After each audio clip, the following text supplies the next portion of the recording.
మరి ఈ తల్లిదండ్రులు చదువుకున్నోలే, మేధావులే, చదువుకున్నోలే, కార్లు ఉన్నోలే, బండ్లు ఉన్నోలే, జ్ఞానం ఉన్నోలే. మరి మైనర్కి పెళ్లి చేస్తారని చేసినప్పుడు చేసుకున్నోని చేసిన వాళ్ళని జైలు ఎత్తారని తెలియదు వాళ్ళకు. అంటే మైనర్ కాదన్నట్టే కదా.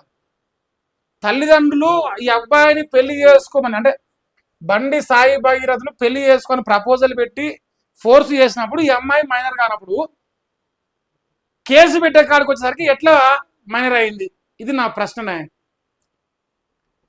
ఇద్దరికి సంబంధం ఉన్నది నిజమే, అబ్బాయికి అమ్మాయికి పరిచయం ఉన్నది నిజమే, ఇది పోక్సో కేసే అనుకుందాం. తల్లిదండ్రులు ఎట్లా పెళ్లి చేసుకొని అడిగిర్రు? తల్లిదండ్రులు పెళ్లి చేసుకొని ఎట్లా అడిగిర్రు? ఒకవేళ తల్లిదండ్రులు మైనర్గా ఉన్నప్పుడు అడిగితే మరి ఆనాడు తల్లిదండ్రులను జైలు వేయాల్సిందే కదా. కేసు ప్రేమ వ్యవహారాన్ని పోక్సో కింద మార్చారని నేను అంటున్నా. ఇప్పుడు నాకు అనిపిస్తున్నది అంటే ఒక అమ్మాయికి ఒక అబ్బాయికి మధ్యన ప్రేమ వ్యవహారాన్ని అది చెడింది, పెళ్లి చేసుకోకపోవడం వలన ఇంకోటో చెడింది. చెడగానే దాంట్లోకి కొందరు నాయకులు వచ్చారు, సొంత పార్టీ నాయకులు కొందరు ఎంటర్ అయ్యారు. ఆ ఫ్యామిలీకో ఇంకో దానికో సపోర్ట్గా వచ్చి ఇప్పుడు మనం ఒక చిన్న మాట మాట్లాడతాం.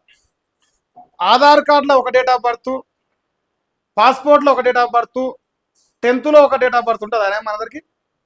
నాదైతే అన్ని ఒకటే డేట్ ఆఫ్ బర్త్, ఒకటే ఉంటుందా? మూడు మారుతాయా? ఇలా చాట్ జీపీటీ వచ్చింది, నైట్కే మహేష్ కానీ ఇంకో రకం చేయొచ్చు, ఇంకో రకం చేయొచ్చు. కానీ 3 సార్లు పుట్టేట అయితే నన్ను చేయలేదు కదా.